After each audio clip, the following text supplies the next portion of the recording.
streaming to Facebook and YouTube. Welcome, everyone. We're happy to have you today. Today, we begin this very beautiful session once more with Miss Violetta Zane. We are going to be discussing today the greatest holy leaf, and Miss Violetta Zane has several videos online here on Clearwater Baha'is. She is a Baha'i historian, and furthermore, you can find some more of her chronologies, which she has already published online on the Utterance Project website. You can find chronologies for the Primal Point, the Blessed Beauty, and also the Extraordinary Life of Abdu'l-Bahá. Just recently, she's published The Guardian about Shoghi Effendi. With that being said, not only has she published a few on the Utterance Project, she's also on Clearwater Baha'is here on either the YouTube or Facebook page. On Zoom, she's been able to host these courses thanks to Violetta. Clearwater Baha'is has several playlists that you can come watch and learn about Baha'i history. With that being said, we're very grateful to have her here with us today as we embark on this new chapter on the greatest holy leaf, Bahíyyih Khánum. Violetta, welcome.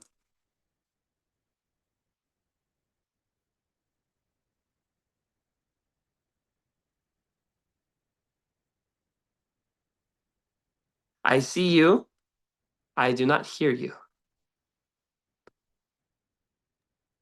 Violetta, you have to I still don't hear you. Sorry about that.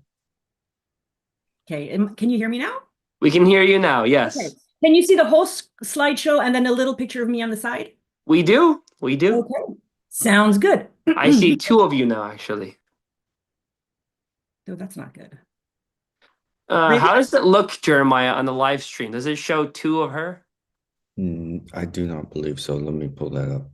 All right. Well, that's a concern, but I don't think it's a deal breaker for anybody. They'll just see two of you mirroring each other. That's not okay. Yeah, the live stream is fine. The live stream is fine. Okay, great. Splendid, splendid. So welcome everybody to my latest chronology, the story of the greatest holy leaf. The website is 13 parts. I have condensed the website into a presentable, because the life of the greatest holy leaf includes so many letters from Baha'u'lláh, from Abdu'l-Bahá, from the Guardian, letters from her. And the website is sort of like an archive. Everything is there. It's 600 pages long. And so what I'm going to be presenting here is a condensed dynamic version of her life. And we're going to start with part 1, the station of the greatest holy leaf. Now, I have several surprises for you in this chronology, and one of them is, with my many thanks and all my gratitude to the National Baha'i Archives of the United States for all of the pictures of the greatest holy leaf in high definition that you've never seen before. There's probably 60 of them that you're going to see over the next 7 presentations, as well as very rare photos of Baha'i holy places, including the Shrine of Baha'u'lláh, the Shrine of the Bab in the early 1900s. So, part 1, outstanding heroine of the Baha'i dispensation. In the entirety of the Baha'i dispensation, a single woman towers above all others. This woman was the only daughter of Baha'u'lláh and Bahíyyih Khánum, and we know her as Bahíyyih Khánum, the greatest holy leaf, who lived a life of absolute purity, sanctity, and holiness. The greatest holy leaf was at once a role model, a leader, and a thoroughly modern woman. She transcended the limitations of her native 19th century Persia. She embraced the forces of modernity. She broke the archetypal mold of the woman as wife and mother. Bahíyyih Khánum was born during the ministry of the Bab in a Babi family. She lived through the last 6 years of the Babi dispensation. and through the first 80 years of the Baha'i dispensation. Bahíyyih Khánum lived a life of constant, tireless service and abnegation from childhood to her passing. She served and lived in the she served and shared in the sufferings of Baha'u'lláh through his entire 40-year ministry. She was the right hand and supporter of Abdu'l-Bahá during his 29-year ministry, and she was the sole support and refuge during the first 11 years of the ministry of Shoghi Effendi, at his side at all times, as the guardian ushered in the formative age of the faith. The photographs of the greatest holy leaf that you see on this slide were each taken during the respective ministries of Baha'u'lláh on the left, during the ministry of Abdu'l-Bahá in the center, and during the ministry of Shoghi Effendi on the right. The greatest holy leaf is the link between the heroic age and the formative age of the faith. In God Passes By, Shoghi Effendi bestows on the greatest holy leaf the immortal title of Outstanding Heroine of the Baha'i dispensation, and it is her life we are here to honor. The birth of the greatest holy leaf. In Tehran in 1846, 2 years after the birth of their eldest son Abdu'l-Bahá, and 1 year after their younger son Ali Muhammad, a daughter was born to Baha'u'lláh and Bahíyyih Khánum. She would be their only daughter. Their other 6 children would be boys. Bahíyyih Khánum would be utterly steadfast, devoted and faithful to Baha'u'lláh from her first breath to her last, and she would come to fundamentally affect Baha'i history. Her birth name was Fatimeh Sultan. Baha'u'lláh himself would later give her the name Bahíyyih Khánum, the feminine version of Baha, or glory, Baha'u'llah's own name, and we would all come to know her best as Bahá'u'lláh, the greatest holy leaf. The family of Bahíyyih Khánum. Bahíyyih Khánum was born into a family of great wealth, prestige, and renown. Both of Bahíyyih Khánum's parents were from extremely prominent and wealthy families. Their ancestral homes were in the district of Noor, in yellow on this map, in the northeastern province of Mazandaran. Bahíyyih Khánum's paternal grandfather, the father of Baha'u'lláh, you see on this slide here, was named Mirza Buzurg. He was a famous calligrapher and served as a minister to Imam Virdi Mirza, the 12th son of the Persian Qajar king Fatih Ali Shah. On this slide, you can see Fatih Ali Shah and his 12 sons. Mirza Buzurg was later appointed governor of the province of Lorestan, a position of immense prestige. Bahíyyih Khánum's maternal grandfather, the father of her mother Asiyah Khánum, was Mirza Ismail Yalrudi, an aristocrat and minister in the Qajar court in the village of Yalrud in Mazandaran, so northeast of Tehran, as you can see on this map. Bahíyyih Khánum's father. Bahíyyih Khánum's father was Baha'u'lláh, the supreme manifestation of God promised by all the religious dispensations of the past, described by Shoghi Effendi as transcendental in his majesty, serene, awe-inspiring, unapproachably glorious. According to the Baha'i teachings, Baha'u'lláh represents the accomplishment of nearly 4,000 years of religious prophecies. To Baha'is, Baha'u'lláh is the promised Shah Bahram of Zoroastrianism, the reincarnation of Krishna as promised in Hinduism, the 5th Buddha, the everlasting Father and the Lord of hosts of Judaism, the return of Christ in the glory of the Father, and the return of the Imam Hussein of Shia Islam and the descent of the Spirit of God of Sunni Islam. This slide shows 2 very significant dreams in Baha'u'llah's childhood, because from his earliest childhood, Baha'u'lláh distinguished himself among his relatives and friends. He was far advanced, well beyond his years in knowledge, in wisdom and intelligence, and he felt powerful divine forces from the earliest time in his life, including intense and meaningful spiritual dreams, such as the dream of the fish of the sea and the birds of the air when he was around maybe 5 or 7, and this spiritual experience of seeing a puppet show when he was under the age of 10. As a teenager, Baha'u'lláh did not attend school.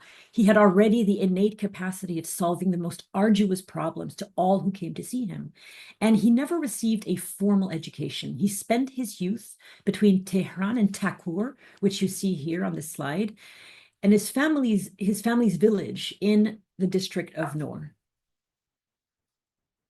In October 1835, when he was 17 years old, Baha'u'lláh married Bahíyyih Khánum from the village of Yalrud, a neighboring town to his own home village of Takur. Bahíyyih Khánum's mother. Bahíyyih Khánum's mother, Bahíyyih Khánum, was a tall, slender, graceful young woman, exceptional among her peers. She was remarkably wise and intelligent, and she had the bearing and loveliness of a queen. She had an extraordinary character, and wherever she went, her presence created a penetrating atmosphere of love and happiness and gentle courtesy, which very interestingly is something Bahíyyih Khánum would inherit. Her presence would create love and unity wherever she went. Bahíyyih Khánum was full of consideration for everyone. She was gentle, she was remarkably unselfish, and she displayed in her every act the loving kindness of her pure heart. Bahíyyih Khánum possessed a lofty station in the history of religion. She was the manifestation of a 2,500-year-old biblical prophecy from the book of Isaiah, chapter 54, verses 2 to 5. These verses in the Hebrew Bible speak about Bahíyyih Khánum and her marriage to Baha'u'lláh. Enlarge the place of thy tent, and let them stretch forth the curtains of thy habitations. Spare not, lengthen thy cords, and strengthen thy stakes. For thou shalt break forth on the right hand, on the left, and thy seed shall inherit the Gentiles, and make the desolate cities to be inhabited. For thy Maker is thine husband, the Lord of hosts is his name, and thy Redeemer, the Holy One of Israel, the God of the whole earth shall he be called. Bahíyyih Khánum's older brother, of course, was Abdu'l-Bahá. On the night of May 23rd, 1844, hours after the declaration of the Bab had begun in Shiraz, and the Bab was revealing the first chapter of the Qayyumul Asma to Mullah Hussein, a boy named Abbas was born in Tehran to Baha'u'lláh and Bahíyyih Khánum. He was their third boy, but he would be the first of their children who would live to adulthood. They called him Abbas, which means lion, but everyone would later know him as Abdu'l-Bahá. Abdu'l-Bahá was 2 years older than his sister Bahíyyih Khánum, and he, like his sister, spent his first years in a loving and caring environment of privilege and wealth, often spending part of their year in the idyllic, gorgeous mountain region of Mazandaran, where Baha'u'lláh owned land and sheep. Both the childhood of Abdu'l-Bahá and Bahíyyih Khánum would be marked by the most important event in their father's life: his conversion from Shia Islam to the Babi faith, and his complete and full acceptance of the message and claims of the Bab. On this slide, you can see a tablet addressed to Baha'u'lláh by the Bab, and a map of Baha'u'llah's teaching journey, which he embarked on immediately after becoming a Babi. 2 months after the birth of Abdu'l-Bahá. 2 years after the birth of Abdu'l-Bahá, Bahíyyih Khánum was born. Now, Bahíyyih Khánum also had another brother, another older brother, and he was born in 1845, 1 year after Abdu'l-Bahá, and 1 year before Bahíyyih Khánum, so he was exactly in the middle. Little is known about him. His name was Ali Muhammad. He would pass away at the age of 7 in 1852.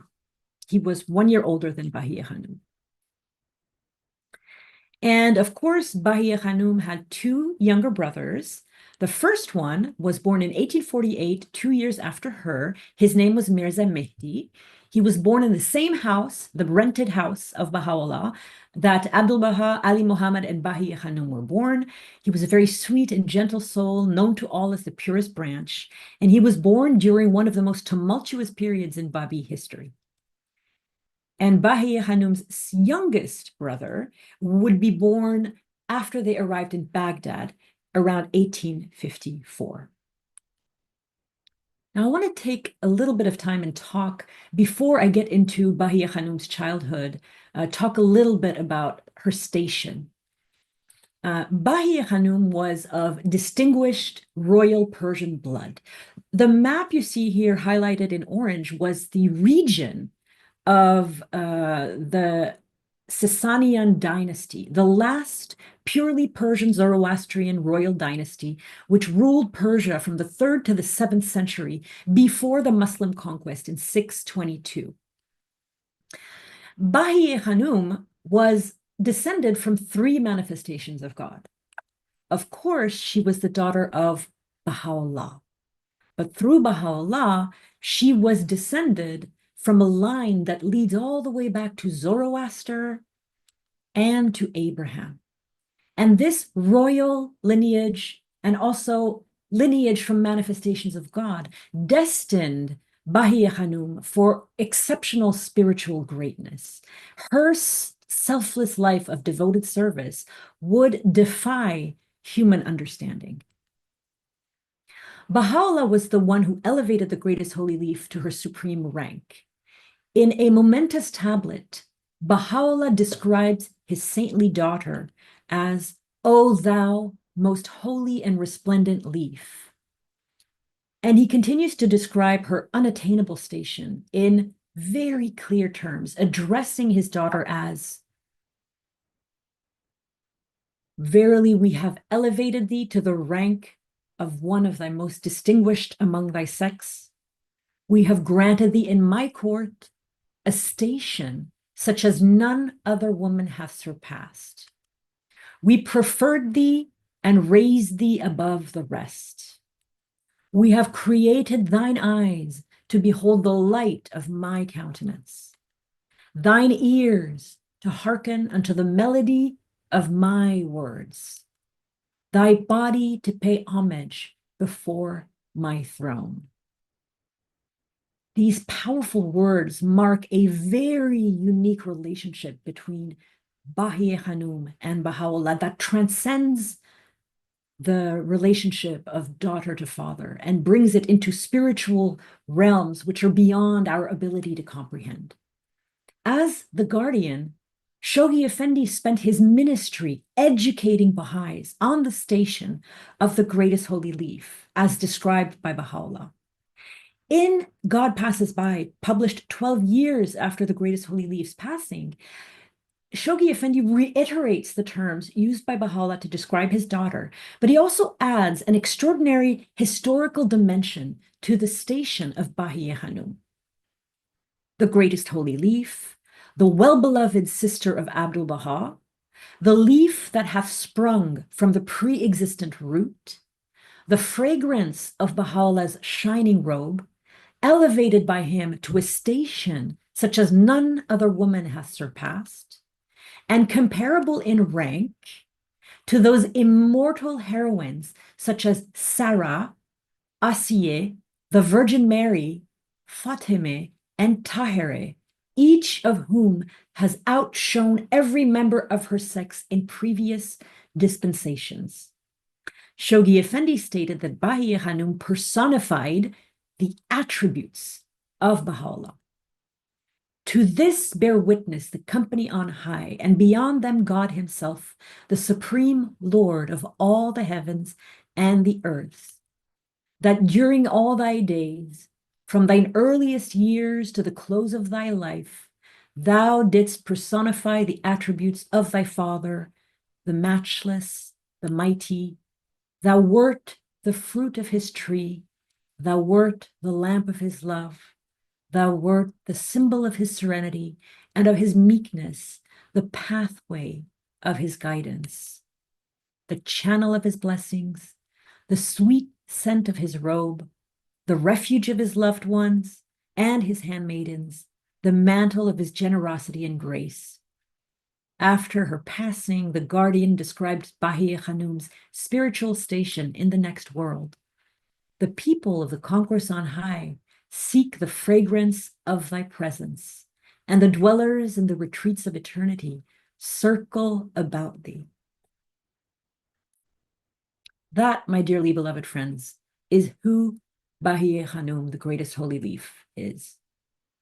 It's the peerless station that she occupies in the history, not only of religion, but also the Baha'i faith. And this is the saintly woman whose life we're going to honor for the next 7 weeks. Part 2, Persia. Bahíyyih Khánum's childhood. This is a forest somewhere in Mazandaran. Bahíyyih Khánum's earliest childhood were filled with peaceful, happy memories of her beloved parents and her brother, Abdu'l-Bahá, older by her than 2 years, and Ali Muhammad, 1 year older than her. Both Baha'u'lláh and Asiyah Khanum were so busy with their service to the disenfranchised in Tehran. Their home was always open to those in need, and they had earned the most charming nicknames. They were known as the father of the poor and the mother of consolation. Bahíyyih Khánum, her older brothers Abdu'l-Bahá and Ali Muhammad, and her younger brother Mirza Mehdi spent their early childhood in an environment of wealth and love. Between their homes in Takur, this is Baha'u'llah's ancestral home in Takur, and Mazandaran, where Bahíyyih Khánum and her brothers loved to play in the beautiful gardens filled with fruit, flowers, and flowering trees. Tehran was the other place where they spent their childhood, and they lived in a rented house of which we don't have a photograph, but it was not far from this place, which is the gate of Shimran, the northern gate of Tehran. The defining character of their childhood was, of course, the fact that their father, Baha'u'lláh, was the most prominent Babi. As such, the 4 children grew up in a deeply spiritual environment where they witnessed the foremost heroes of the Babi dispensation visiting their homes: Tahir, Mullah Hussein, Vahid, and Saya, the messenger of the Bab, among many other eminent Babis and letters of the living. Not to mention their very own uncle, Baha'u'llah's younger faithful brother Mirza Musa, who would always have a very important role throughout their childhood, their youth, and their adulthood. This is the village of Badasht, where Baha'u'llah organized the Conference of Badasht in the summer of 1848. Baha'u'llah's 8-month stay in Karbala.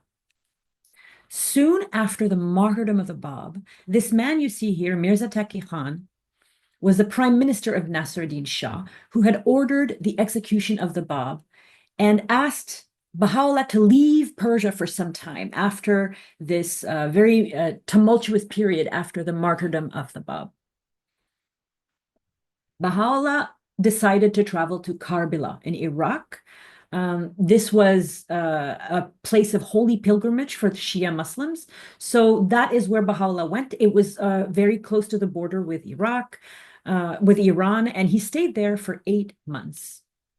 During Baha'u'llah's stay in Karbala, Asiyah Khanum and Baha'u'llah's 4 children, Abdu'l-Bahá, Ali Muhammad, 6.5, Bahíyyih Khánum, 5, and Mirza Mehdi, 2, lived in Nur. This is a village near Yalrud, which is the birth village of Asiyah Khanum, and that's where they spent 8 months while Baha'u'llah was away. In early 1852, a few months after Baha'u'llah's departure, tragedy struck the Holy Family. The second son of Baha'u'llah, Ali Muhammad, died at the age of 7 while he was away in Iraq. And a few months later, in April 1852, Baha'u'llah returned to Persia, but nothing would ever be the same for the Holy Family. The day Baha'u'llah was arrested. On the 15th of August, 1852, 3 Babis, including a confectioner, a person who made candy, who had been rendered half crazy by the martyrdom of the Bab, could not contain their grief, and they decided to avenge the Bab by assassinating Nasruddin Shah. On this slide, you can see the report of the assassination attempt, which doesn't mention Babis, published in an American newspaper. These three Babis were armed with just little knives and pistols that shot pellets. And they only managed to inflict superficial wounds on the Shah, who was on horseback. And this is a painting of the Shah on horseback. And as soon as they accomplished their insane deed, the reprisals began immediately. Baha'u'lláh, who was then the most prominent Babi in Persia, was arrested outside the Russian embassy, which you see on the slide here, on the very next day, August 16th, 1852. And he was taken to Tehran barefoot and chained. He was beaten by the crowds. He was insulted. He was ridiculed. And his headdress, the sign of nobility of a man in those days, was snatched from his head.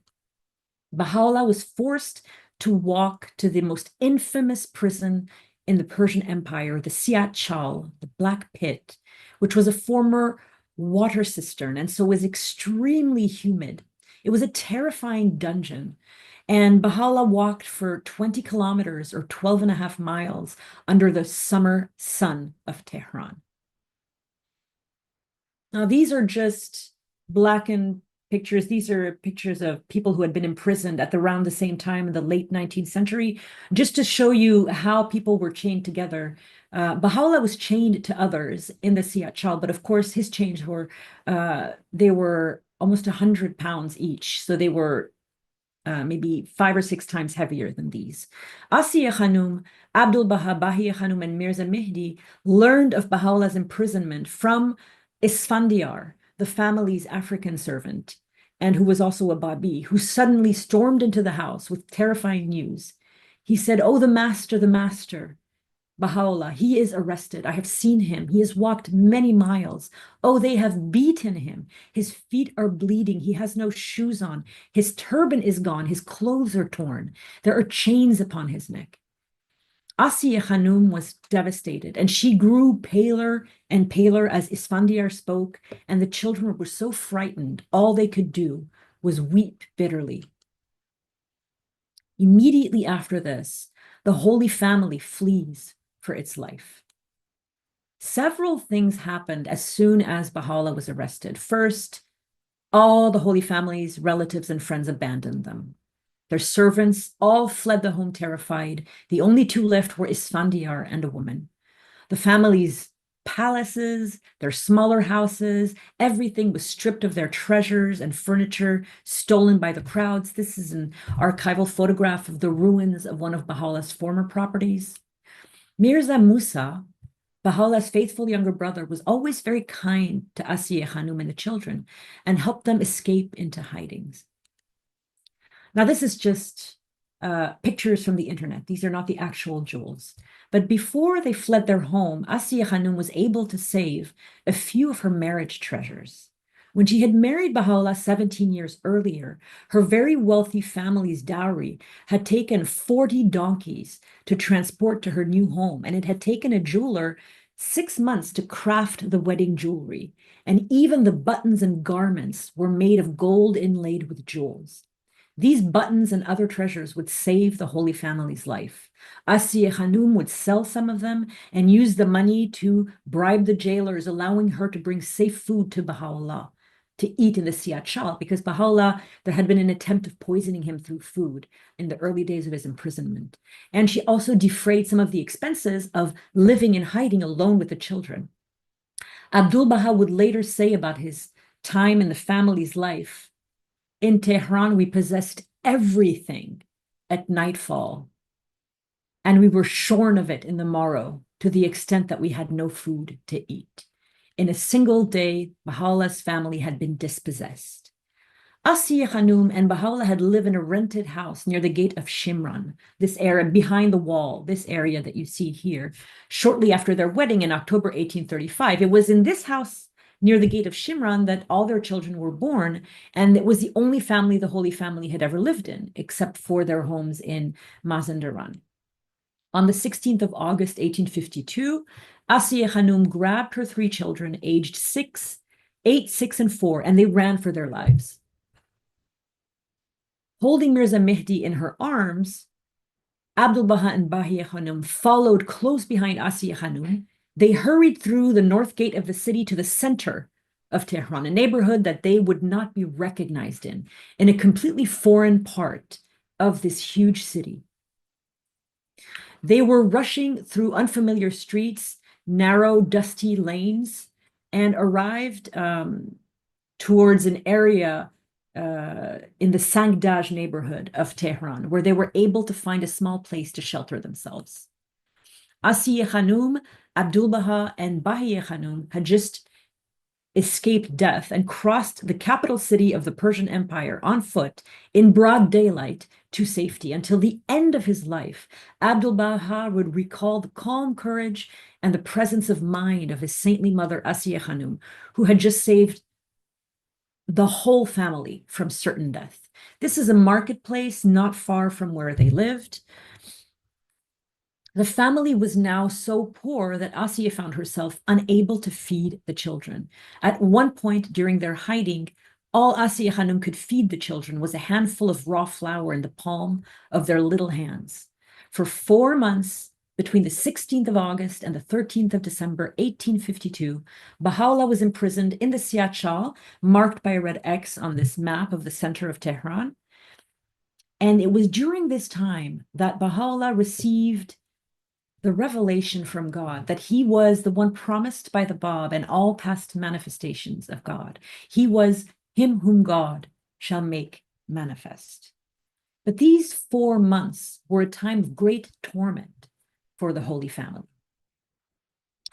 Even though the greatest Holy Leaf was 6 years old, she was fully aware of the perilous conditions in which she and her family were living, and the danger of death that every Babi was under. All Babis accused of being infidels and apostates to Islam, having rejected Islam, which was a crime punishable by death at the time. They were being mercilessly hunted down in retribution for the botched attempt on the life of the Shah. Bahíyyih Khánum and her family lived very close to the Siachal, where this picture was taken in the 1930s. Bahíyyih Khánum lived near this marketplace where all the executions took place. The summer of 1852 was called by Shoghi Effendi the Babi Holocaust. Thousands and maybe even tens of thousands, the numbers vary between 3,000 and 10,000, of completely innocent Babis were martyred under the most barbaric circumstances. The Persian government decided to divest itself completely of the responsibility of putting Babis to death through its own state executioner. So what the Persian government did was they gave the Babis to the Persian people to deal with as they saw fit.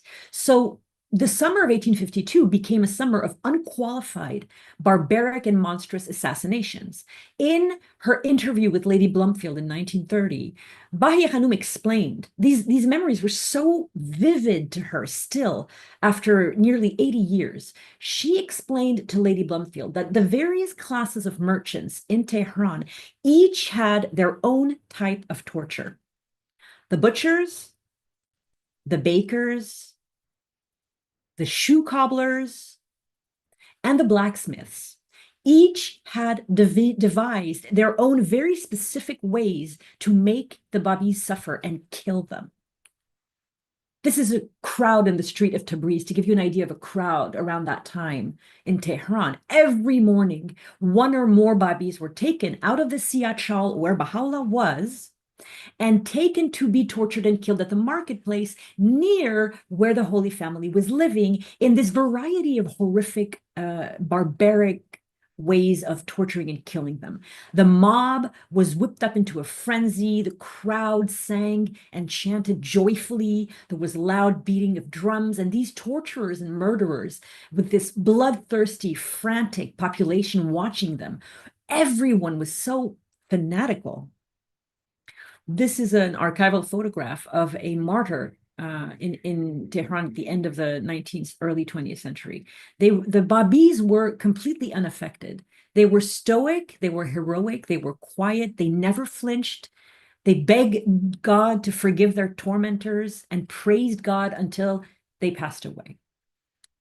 For the next 8 decades of her life, Bahíyyih Khánum would never forget the traumatizing sounds of these horrifying events and the anxiety that filled her life during the 4 months of her father's imprisonment. The children clung to Asiyeh Khánum. They did not know if that day's victim was their father and husband for 4 months. Asiyeh Khánum desperately tried to obtain news about Baha'u'lláh, and she was accompanied by Abdu'l-Bahá. She would leave the house that they rented, the apartment they rented, either late at night or very early in the morning in her quest for any information. Asiyeh Khánum was defying mortal danger because at the time, Babi women and children suffered the same horrifying fate as the men. So she was in danger of death every time she left the house. And during those very dark hours, Bahíyyih Khánum cowered in the dark, and she began serving her family in that way. She was the one who protected Mirza Mehdi hour after hour after unbearable hour every day while her mother went out to gain information. And as soon as she would return, Mirza Musa would join the family to find out what she had been able to learn. Mercifully, Baha'u'lláh avoided a death sentence, thanks in large part to the man you see here, Prince Dmitry Dolgorukov.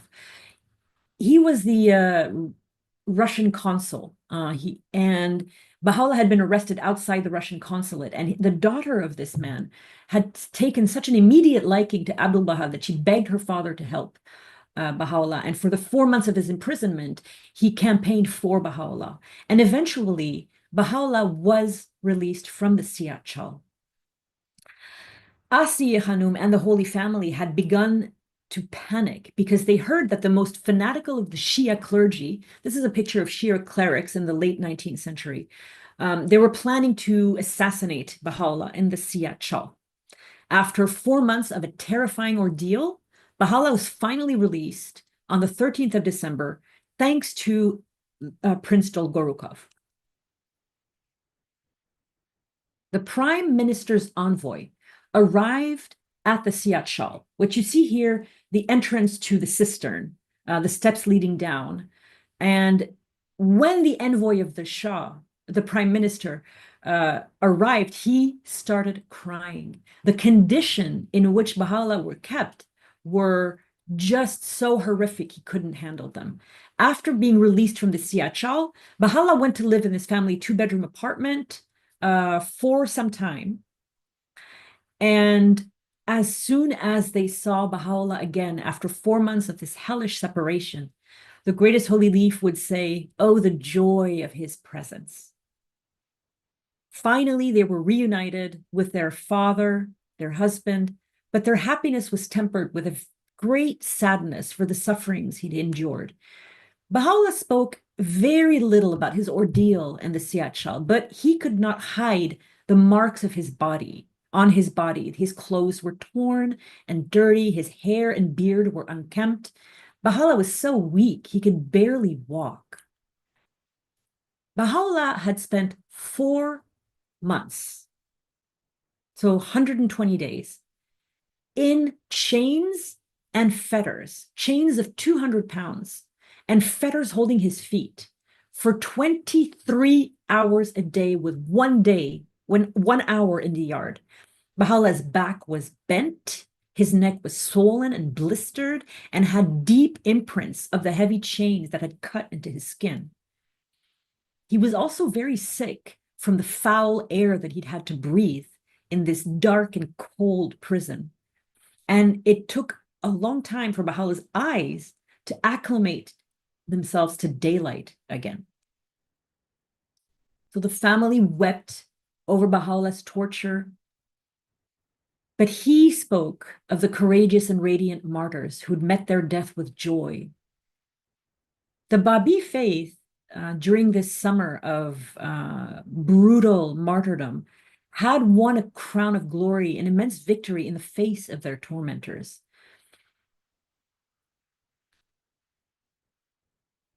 A profound change in Baha'u'lláh. It was clear, even to 6-year-old Bahíyyih Khánum, as she told Lady Blumfield, and also the rest of the Holy Family, that something had happened, that Baha'u'lláh had lived through a profoundly altering divine experience during his 4 months in the Siachal. They all noticed a deep change in Baha'u'lláh and saw a new radiance enfolding him like a shining mantle. Baha'u'lláh would recognize the station of his father as a manifestation of God, even as a child. And the rest of the family would not know for certain the detail of Baha'u'llah's sacred experience until 11 years later in the Garden of Rizwan in Baghdad, when the appointed time had arrived for Baha'u'llah to finally announce that he was the one whom the Bab had prepared the way for. Through the greatest Holy Leaf's own description, it seems that it wasn't the same Baha'u'llah who had left the family as he was when he came out of the Siachal. We saw a new radiance seeming to enfold him like a shining vesture. Its significance we were to learn years later. At that time, we were only aware of the wonder of it, without understanding or even being told the detail of the sacred experience. Of course, all of this prefaced the first exile of Baha'u'lláh, which was very different from the other 3 exiles of Baha'u'lláh. As soon as he was released, Baha'u'lláh was exiled from Persia. Prince Dolgorukov of the Russian consulate offered Baha'u'lláh the hospitality of Russia. But Baha'u'lláh kindly and politely declined and chose to go to Iraq instead. This is an important factor that makes Baha'u'llah's exile to Iraq very different from his 3 others. Baha'u'lláh chose to go to Iraq. For 1 month from December 1852 to January 1853, Baha'u'llah's cousin Mariam nursed Baha'u'llah back to health, while Asiyeh Khánum made provisions for the journey. These are coins from that era, from 1852. The Persian government did not provide a penny for the expenditure of the Holy Family's journey, and Asiyeh Khánum was forced to raise the funds herself by selling almost everything that remained of her marriage treasures: jeweled, embroidered garments, other precious garments, those famous jeweled buttons. She was able to raise about 400 tumans, and I contacted a Baha'i historian named Dr. Bijan Masumian, who estimates that 400 tumans in 1852, 1853 are equivalent to about $1,600 in today's currency. Bahíyyih Khánum, who until this point had never traveled further than really Mazandaran, would share from this moment in every single one of her father's sufferings, exiles, and hardships. A new chapter was opening in the life of Baha'u'llah and their family. They would now and forevermore be exiles. They would never see their native land again. These are 2 letters of recommendations to Iraq for their journey. Now, speaking of their journey, these next photos are all photos of the Alborz Mountains in winter, the mountains between Persia and Iraq. Baha'u'llah, Asiyeh Khánum, Abdu'l-Bahá, Bahíyyih Khánum, and Mirza Musa left Tehran on the 12th of January, 1853, in the middle of a brutal winter, knee-deep snow in places. No one except Bahíyyih Khánum's great-grandmother came to bid the Holy Family farewell. The most difficult part of this journey was leaving 4-year-old Mirza Mihdi behind. He would not have survived the journey. He would rejoin the family in a few years. The difficulties of the 3-month ordeal were almost indescribable. The Holy Family had no winter clothes to protect them. They lacked food. Baha'u'lláh was very ill still from his 4 months hellish imprisonment. Bahíyyih Khánum was in the late stages of her 7th pregnancy, which made traveling for her not only uncomfortable, but very dangerous. Bahíyyih Khánum had never had to travel in these conditions. She was born in an almost royal family. So she had to wash the clothes by hand during this trip. And they had very little money and very little food. They had to camp into the wilderness or stay overnight in caravanserais, which were really no better than staying in the wilderness. The family sometimes managed to find tea, a few eggs, coarse bread, a little cheese. Baha'u'lláh was so eat that he couldn't eat coarse food. One day, Bahíyyih Khánum, trying everything she could to make her family something decent to eat, tried to make a cake, and she managed to find the ingredients. But because there was no light in the caravanserai, she used salt instead of sugar, and they couldn't eat the cake. This journey was just unbelievable. Between Tehran to Baghdad, in 4 months, 86 days, they traveled 1,000 kilometers, 600 miles. And these are the stops that they traveled in Persia that we know of. These are 30 stops, but there were probably 80 stops. Then they entered into Iraq. And finally, they arrived in Baghdad on the 8th of April, 1853. And this is now part 2 of Bahíyyih Khánum's childhood, is the childhood of Bahíyyih Khánum in Iraq. Bahíyyih Khánum's first year in Iraq. So after 86 days, they arrived in Iraq on the 8th of April, 1853, and they found a broken, weakened, dispirited Babi community. Baha'u'lláh himself stated in the tablet of Ishrakat 30 years later, in the 1880s, he stated, "Upon our arrival in Iraq, we found the cause of God sunk in deep apathy, and the breeze of divine revelation stilled. Most of the believers were faint and dispirited, nay, utterly lost and dead." Now, why was the Babi community in Iraq dispirited? Simply put, this was 3 years after the Bab's martyrdom, and there was no leadership in the Iraqi Babi community. They and Baha'u'lláh had been imprisoned for several months, so they sort of lost their spirits, and they were just lost, really. And Baha'u'lláh arrived and began immediately to lift the spirits of these lost and dispirited Babis. They rented a house, the house of Haji Ali Madad. There were 2 rooms in the house, one for Baha'u'lláh and one for the rest of the family. And the one for the family served as a biruni, a reception room for Babis who visited Baha'u'lláh, and women, Arab women who had been taught by Tahirih for the first 3 years between 1844 and 1847. Tahirih had made a lot of converts in Baghdad, and they came to call on Bahíyyih Khánum. Bahíyyih Khánum gave birth shortly after arriving, but when she arrived, she was in weakened health because of the ordeal of the journey, and Baha'u'lláh helped her with the cooking, and so did Mirza Musa, who, according to Bahíyyih Khánum, was a talented cook.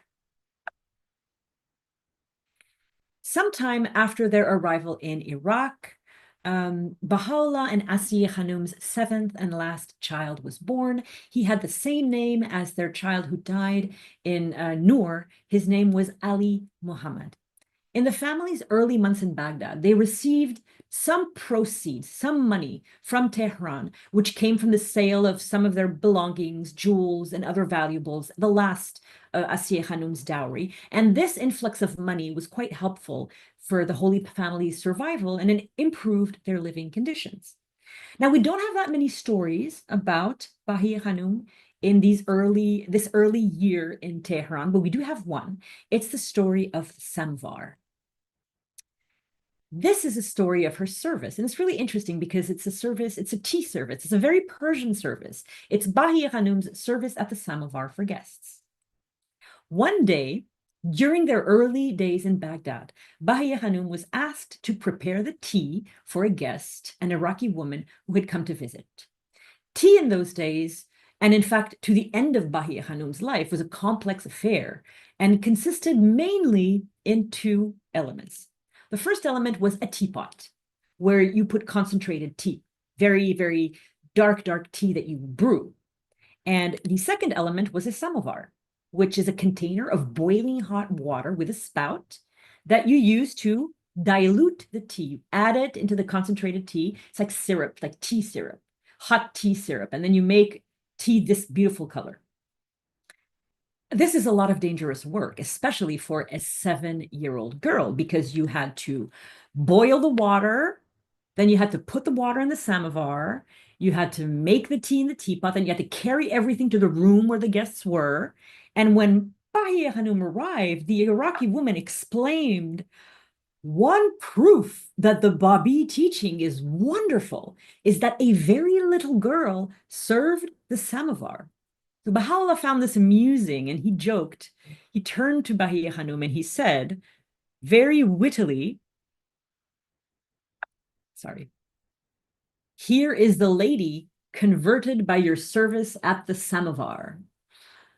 Bahíyyih Khánum's services, I guess her spirit was just so amazing, and she was such a young little girl, so eager to help, that even a person who didn't know the family was impressed with her service. But this was just the beginning of a new role for Bahíyyih Khánum. This is a picture of Baghdad in the 1930s. Bahíyyih Khánum began helping her parents with the household duties because both of her parents, as they arrived in Baghdad, were in fragile health.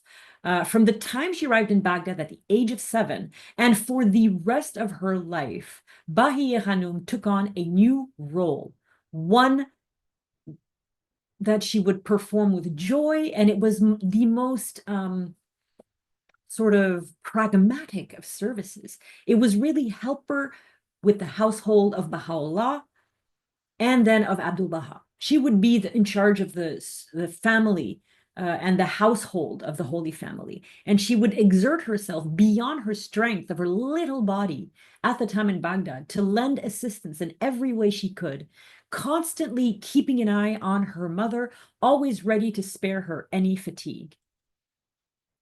But then, of course, tragedy strikes. 2 years without Baha'u'lláh. After Baha'u'llah's first 2 months in Baghdad, the Babis just began to consider him as their source of guidance, and they felt at long last, after 3 years, like they had some sort of direction. But as with every victory, there is a crisis, and at every crisis, there is a victory. And now the crisis that was brewing was that Mirza Yahya, Baha'u'llah's half-brother and the nominee of the Bab, who had been nominated by the Bab to lead the community, had resurfaced in Baghdad in 1853. He was a great coward and had been in hiding for 3 years. So his position over the past 3 years had completely eroded. His cowardice had cost him in the eyes of the Babis, and Baha'u'lláh, his rank in the Babi community had risen. He had an immense ego, delusions of grandeur, a thirst for power. But when he arrived in Baghdad, Mirza Yahya, who you see here, joined hands with an even more dangerous person, a man named Sayyid Muhammad Isfahani. He was a half-hearted Babi. He was a disgraced Shia cleric who fled to Iraq after he failed in his studies in Persia. And he was a puppet master and had manipulated Mirza Yahya as they began systematically to oppose and sabotage Baha'u'lláh and his community building efforts in the Babi community in Baghdad. Mirza Yahya and Sayyid Muhammad caused a huge amount of havoc.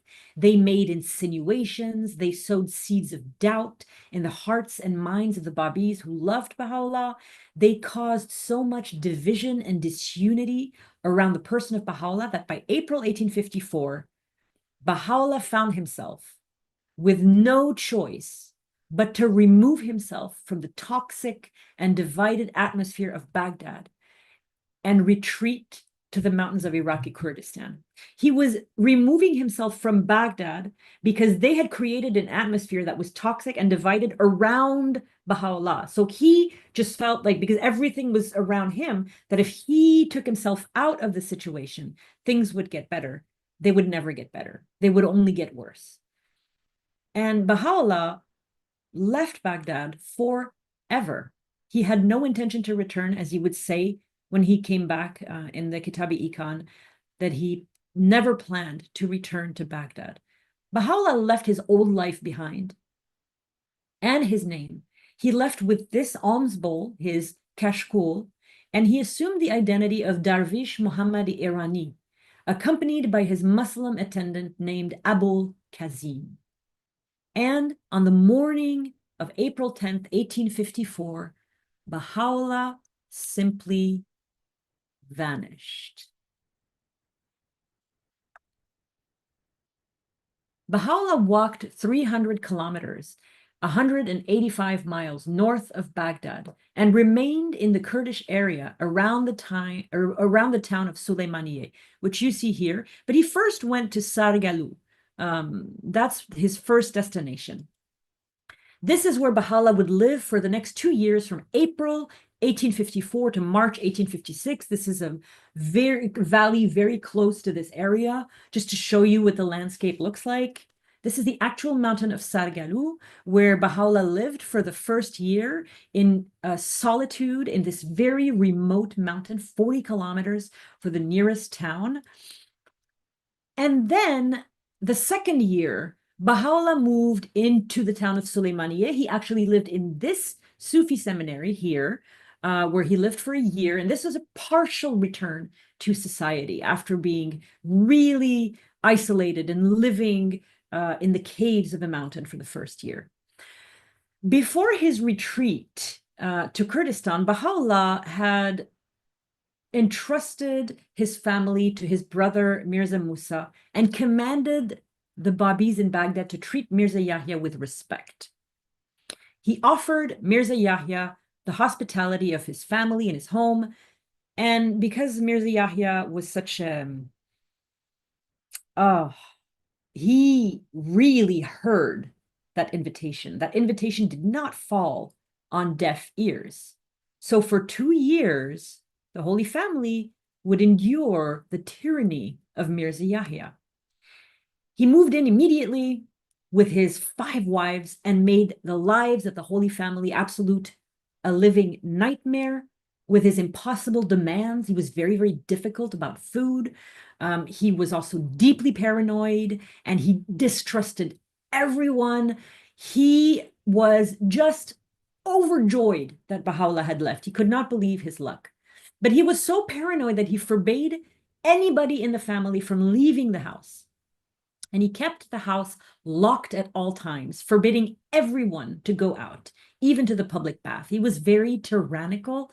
He expected that he and his wives be made comfortable at all times. They wanted only the finest things. They were constantly complaining about food. Mirza Yahya made life an absolute and utter misery for the Holy Family for nearly 2 years, probably a year and a half.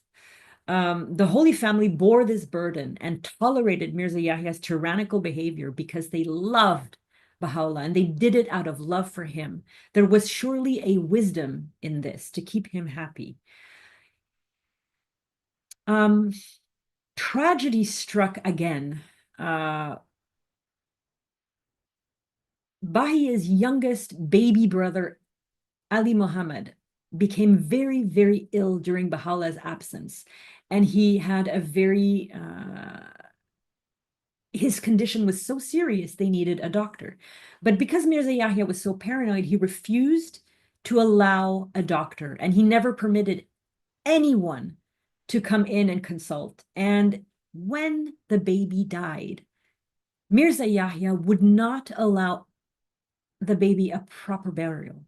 The last child of Baha'u'lláh, the last child of a manifestation of God. His body was handed to a stranger and the Holy Family never found out where Ali Muhammad had been buried. This was something that would break the Holy Family's heart even further during Baha'u'llah's absence.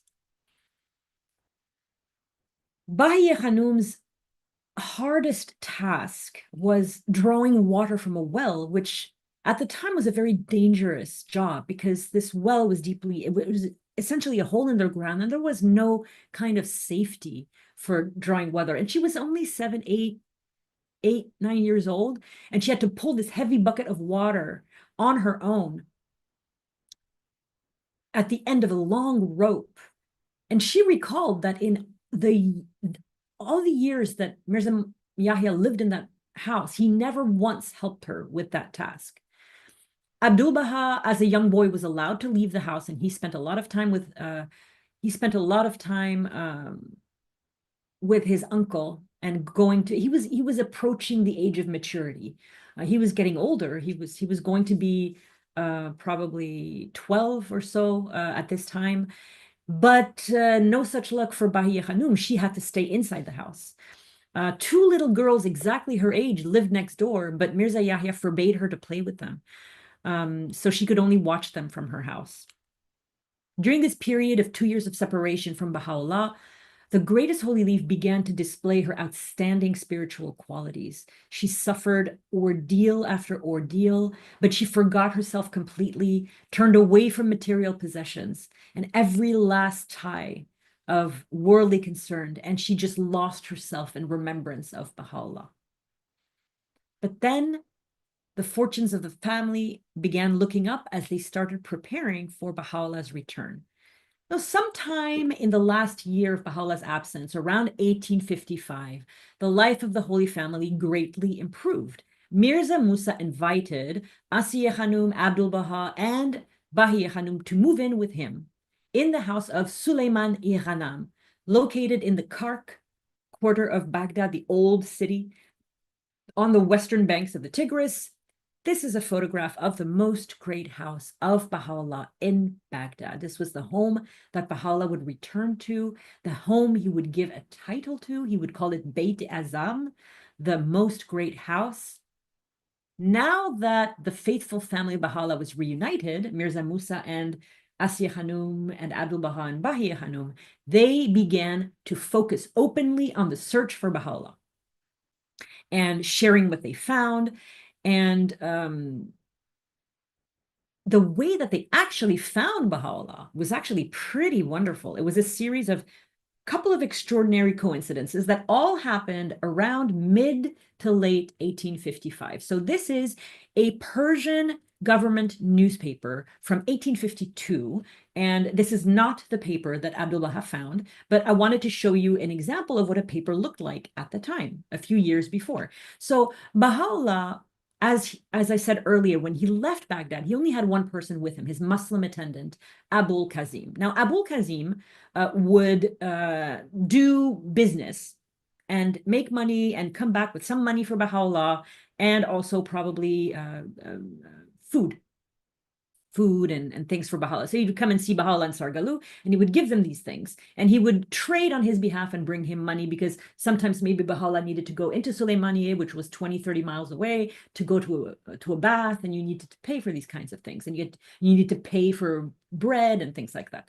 But very sadly and very tragically, the only person who knew where Baha'u'llah was, Abul Kazim, was murdered around the border of Iran and Iraq by highway robbers shortly after Baha'u'llah arrived. So then Baha'u'llah was left completely alone. But something interesting happened is when Abul Kazim, Baha'u'llah's servant, was murdered, he managed with his last words to say his name. You know, his name was Abul Kazim Hamadani, that he was from Hamadan, that everything he was carrying was the property of this dervish Muhammad-i Irani, who lived in the upland regions of Iraqi Kurdistan. So very strangely, 2 years after the murder, somehow Abdu'l-Bahá and Mirza Musa are at the the Persian consulate. And Abdu'l-Bahá and Mirza Musa find this article. They read this article about this dervish living in Kurdistan, And they start thinking, what if this dervish was Baha'u'lláh? So shortly after they find this first clue, this first article, they received a second clue. Mirza Musa, and this is a painting of Persian dervishes from like the 14th century. It's a very old painting. So Mirza Musa, sometime after, overheard two Iraqis talking about a marvelous, marvelous person, a very marvelous saintly dervish who lived in Sulaymaniyeh, which is in the uplands of Iraqi Kurdistan, which is where this other dervish they found an article about was living. So they spoke so highly of him. They called him the Nameless One, which is a prophecy of Sufism.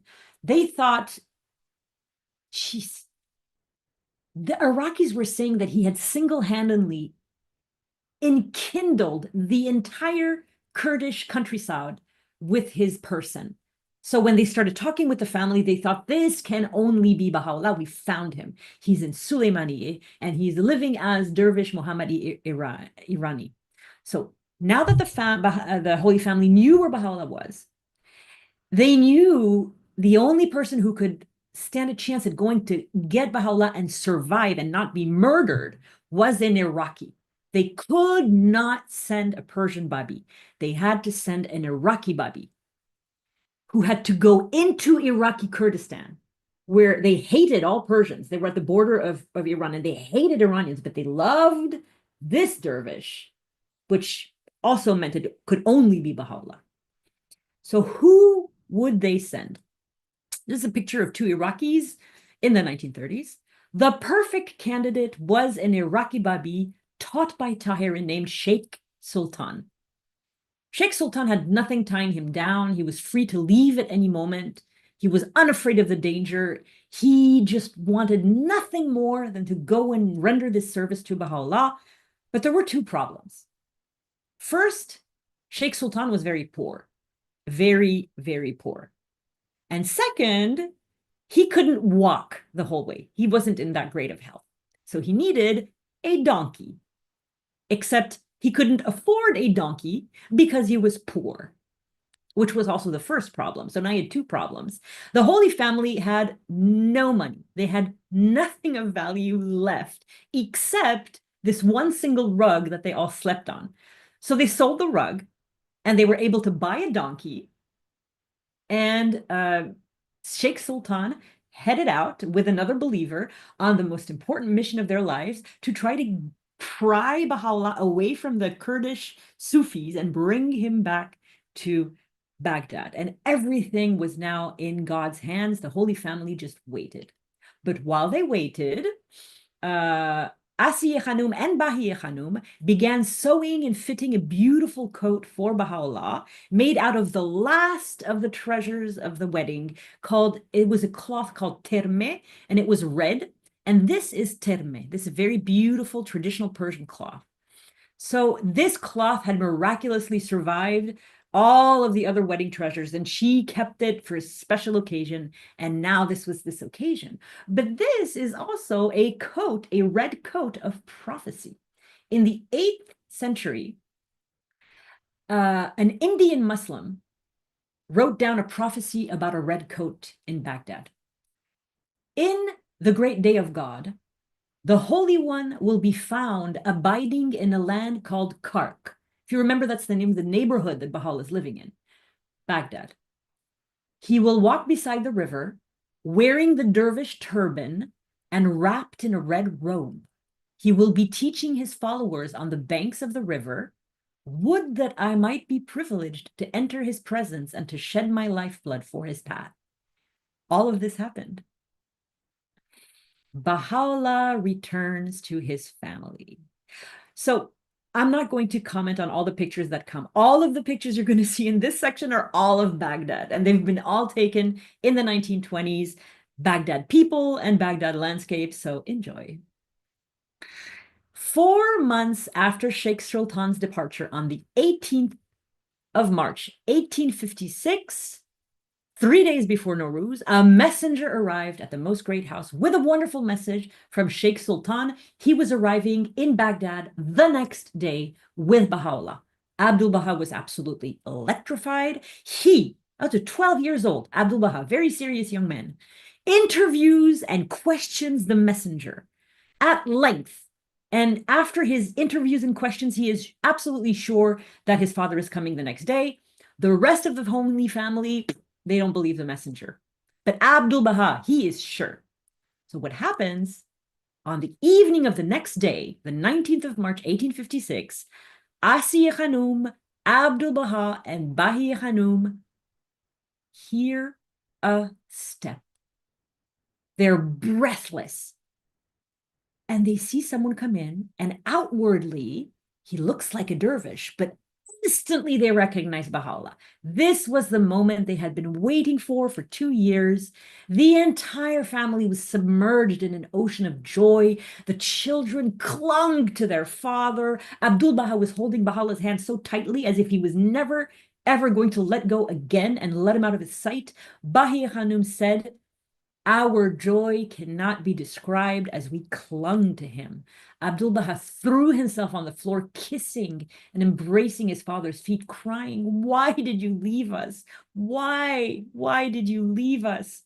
Baha'u'lláh was so deeply moved, he cried over his son.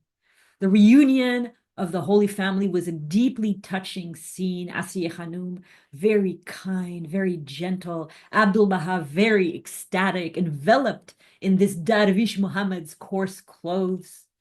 Baha'u'llah's wife and children never tired of hearing his stories from Sargalu and Sulaymaniyeh.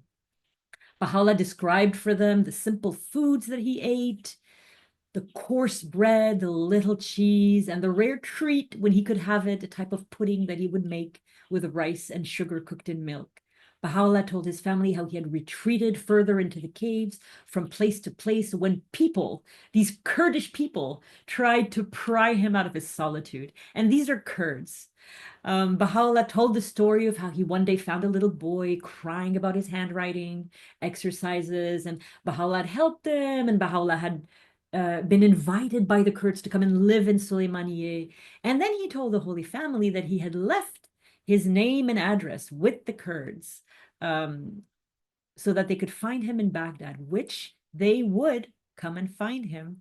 After Baha'u'llah's return, this was a couple of years of joy for the family. First, Mirza Musa married the daughter of Sheikh Sultan, who had gone to get Baha'u'llah in Sulaymaniyah. So that was wonderful. But also, in 1858, after a 5-year separation, the family was reunited by Mirza Mehdi, now 10 years old. So the family was complete.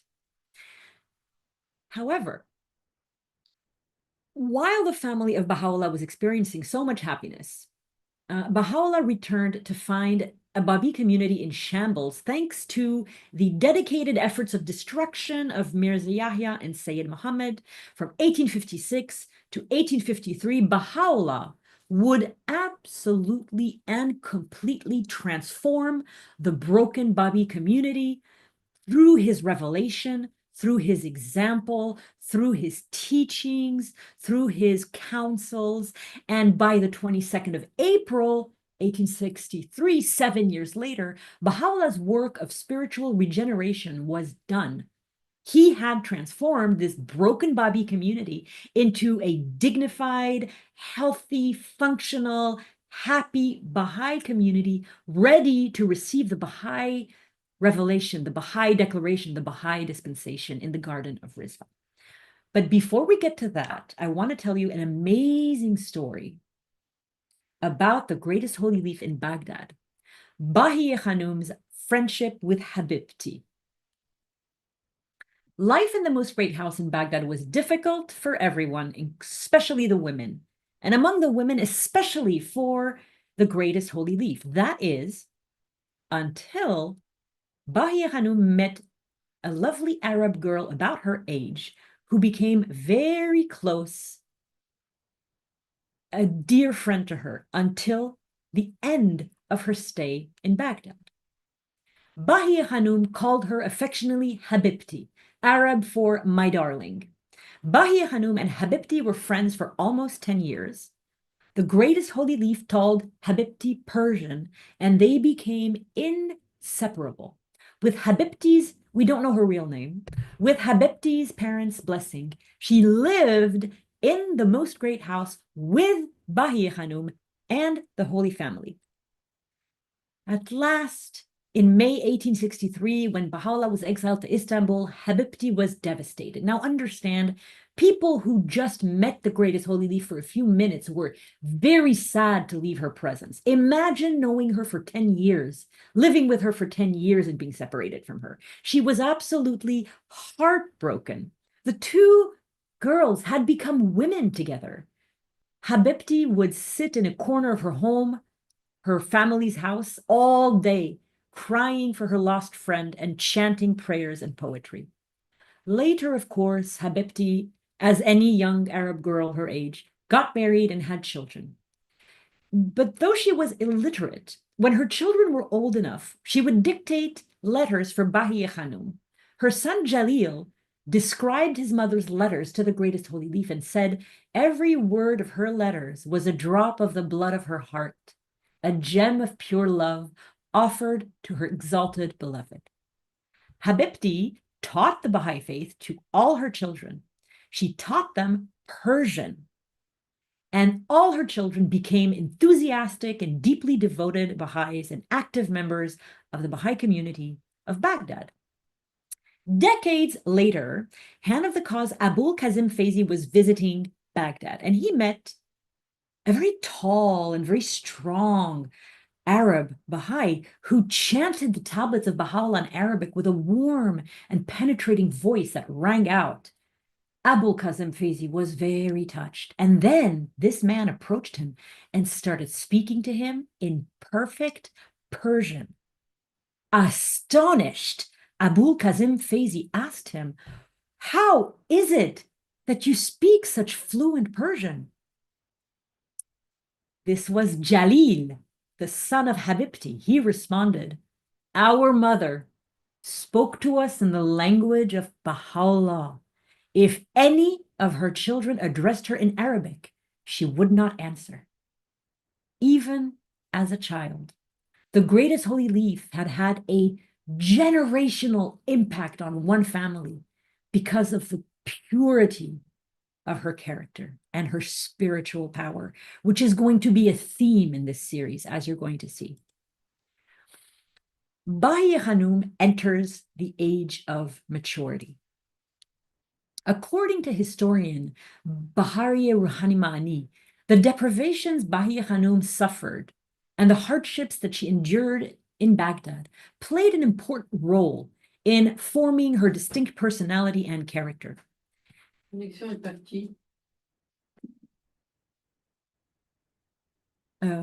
These were the first years during which she shared the exile, grief, and ordeals of her blessed father, Baha'u'lláh. And she endured the incessant tests and tribulations caused by Mirza Yahya and Sayyid Muhammad with complete resignation and radiant acquiescence. In his letter that he wrote 2 days after the Greatest Holy Leaf's Passion on the 17th of July, 1932, Shoghi Effendi tells us an absolutely remarkable story about Baghdad. This is the words of Shoghi Effendi. From time to time, when Bahíyyih Khánum was a teenager, oh wait, hold on, no, that's not his words, that's my words. From time to time, according to The Guardian, when Bahíyyih Khánum was a teenager in Baghdad, Baha'u'lláh entrusted her with missions so delicate that no girl her age could have or even would have been willing to perform them. And she seized these opportunities to serve Baha'u'lláh with spontaneous joy. Shoghi Effendi does not specify the nature of these missions, no doubt because they were confidential. Now you think, what kind of missions could these have been? Well, they could only have been missions that a young girl could have performed, which is what is an environment that young girls can penetrate that men could not. And it was the women's quarters. So must be something like that. But anyway, this is just my conjecture. This is not the words of Shoghi Effendi. I just want to make that clear. She performed services that only a young girl her age could perform. That is all that we know. But Shoghi Effendi does tell us that these missions were delicate and sensitive. These vignettes into the life of Bahíyyih Khánum in her service to Baha'u'lláh in Baghdad, they open up a new vista in how we perceive the greatest holy leaf as a teenager. She was already of great service, and she would continue to be for every for Baha'u'lláh, for Abdu'l-Bahá, and for Shoghi Effendi. During Baha'u'llah's self-imposed retirement to Sulaymaniyeh, Bahíyyih Khánum showed a strength of character and a tender care that would really define the rest of her life. Her years in Baghdad had set Bahíyyih Khánum up to be an unbreakably strong individual that had such compassion, such strength of character, such sensitivity, and so trustworthy, deeply trustworthy, and absolutely detached from all things. She was not only capable, but she was ready and joyfully willing to make these sacrifices, which, being the only daughter of Baha'u'lláh, entailed entering a life of service. This is the beginning of the life of service of the greatest holy leaf, and it starts in Baghdad. The period of April 1853, when the Holy Family arrives in Baghdad, until April 1863, covers 10 crucial years in the life of Bahíyyih Khánum, because she arrives in Baghdad as a 7-year-old girl, and she leaves Baghdad as a 17-year-old woman. During her decade in Baghdad, Bahíyyih Khánum was Asiya Khanum's loving helper. She found great joy in serving Baha'u'lláh and Asiya Khanum and her entire family. This would be a lifelong aspect of her life, and she exerted herself beyond her strength every day. And so, although, unlike her brothers, Bahíyyih Khánum had no time for formal studies, she would become an extremely educated and very literate person, and her education would come through her service to the center of the covenant. Her service to Baha'u'lláh and her service to Abdu'l-Bahá would provide her with the best education anyone could ever have. And you will see when we get to the later parts of her life that she speaks and she writes so eloquently that you would believe she has had access to the highest formal education that you could have at the time. When Bahíyyih enters the age of maturity, she becomes a young woman gifted with spiritual qualities beyond human understanding or comprehension. She was thoughtful, and she was filled with compassion and empathy for every person that crossed her path. She took all of her acts of loving kindness for granted. She thought that it was a normal way to be, but it was in fact extraordinary. By the time she came of age to be married, the greatest holy leaf had grown into a delightful and very beautiful young woman. Physically, she resembled her mother. She had gray blue eyes like Abdu'l-Bahá, not dark blue eyes like her mother. She had a wonderful sense of humor. She was remarkably intelligent. She was the age that her own mother had been when her mother had married Baha'u'lláh in 1832. She was around 15, 16, 17. But a life of domesticity, taking care of a husband and children, were not to be the greatest holy leaf's destiny. She took charge of her destiny. Though still a teenager, she knew her mind. She wanted a life of service to Baha'u'lláh and her family. She yearned for a life of service to the faith. She wanted nothing to distract her from the path she had chosen for herself. She implored Baha'u'lláh to remain unmarried so she could fulfill this dream of hers. Baha'u'lláh granted Bahíyyih Khánum's wish. And that is how she became the greatest holy leaf. Now, an old man, a friend of Baha'u'lláh, told Lady Bloomfield, when she was interviewing everyone she could find from the time of Baha'u'lláh in the Holy Land in 1930, that Baha'u'lláh had one day told him, "I know of no man worthy to marry such purity as my daughter." Lady Bloomfield asked the man, "Khánum must have been very lovely." The man replied, "I have been told so. Naturally, I never saw her." And now the declaration of Baha'u'lláh. This is a photograph of Namik Pasha, the governor of Baghdad, and this is a government building. On the 28th of March, 1863, Namik Pasha's deputy governor met Abdu'l-Bahá in the mosque across from the government house and handed him the letter from Ali Pasha, the Grand Vizier, the Prime Minister of Sultan Abdul Aziz, informing him of his second exile to Istanbul, the capital of the Ottoman Empire. For 1 month, Babis prepared all the animals, howdahs, and supplies they would need for the 1,600-kilometer, 1,000-mile overland caravan journey. This is a caravan showing howdahs. These are atop camels. The ones in Baha'u'llah's caravan were atop mules or horses. By 1863, the Babi community was unrecognizable from the ruins of the empty community Baha'u'llah had found on the 19th of March, 1856. Thanks to Baha'u'llah's work of community transformation, the spiritual life and health of the Babi community and its members were profoundly revived. It was after years of turmoil, conflict, and shame and confusion and loss. The Babi community was imbued with peace and tranquility and was completely recreated. On the 22nd of April, 1863, Baha'u'llah walked out of the most great house he had lived in for 7 years for the last time. The citizens of Baghdad lined the streets to bid him farewell, some of them crying, others wailing, a mixed crowd of Arabs and Kurds, men and women, clerics and shopkeepers, Sunni, Shia, and Sufis, wanting to catch one last glimpse of Baha'u'llah. As Baha'u'llah walked to the banks of the Tigris, he gave alms to the poor for the last time, people he had associated with for 7 years. Before leaving, Baha'u'llah addressed those that surrounded them with momentous words. O my companions, I entrust to your keeping this city of Baghdad in the state ye now behold it. When from the eyes of friends and strangers alike, crowding its rooftops, its streets, its markets, tears like the rain of spring are flowing down, and I depart. With you it now rests, to watch lest your deeds and conduct dim the flame of love that gloweth within the breasts of its inhabitants. Baha'u'llah crossed the Tigris in a covered kufa. This is a kufa you see on this slide.